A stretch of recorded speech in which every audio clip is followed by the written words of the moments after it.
ఎన్ని ఏమిటే చీరలు కాదు ఇంకా 2,000 రూపాయల చీరల ఏం గంట కూడా కడతావా? ఫోన్లేండి, మీకు ఇష్టం లేకపోతే చీరలు కొనుక్కోవడం మానేస్తాను. పాత చీరలే కట్టుకుంటాను ముష్టిదానిలాగా. డబ్బులు చేశారా?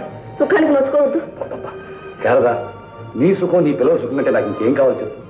ఈ ఇల్లు వాకిలి సిరి సంపద ఇవన్నీ మీకోసం కాదు, నేనే కట్టుకుపోతానా? అది కాదు, పొదుపుగా వాడుకుని పొందిగ్గా ఉండాలి అంటున్నాను. కూర్చుని తింటే కొండలు కూడా తరిగిపోతాయి. ఒరే బీకా మానస్, ఏమిటి నాన్న? నేర్చుకుని లెక్కలు ఏమైనా జ్ఞాపకం ఉన్నాయా, మర్చిపోయావా? ఉన్నాయి. నెలకి 1,500 అయితే రోజుకి ఎంతరా? 50. నువ్వు చేసే నిరుద్యోగం తోడు 50 రూపాయలు ఖర్చా. మన హోదాకి తగ్గట్టుగా ఉండాలిగా నాన్న. ఏనుగు చచ్చినా వెయ్యే, బతికినా వెయ్యే. అవునండి, వాళ్ళేం దరిద్రులు కడుపును పుట్టలేదు. అంతస్తు హోదా మీకు అక్కర్లేకపోతే వాడికి అక్కర్లేదనుకున్నారా? అయితే తప్పు నాదేనంటావు. ఏమో నాకు తెలియదు. నేను కాపురానికి వచ్చింది మొదలు కష్టం అంటే ఏమిటో నేను ఎరుగను. ఇక మీ దయ వల్ల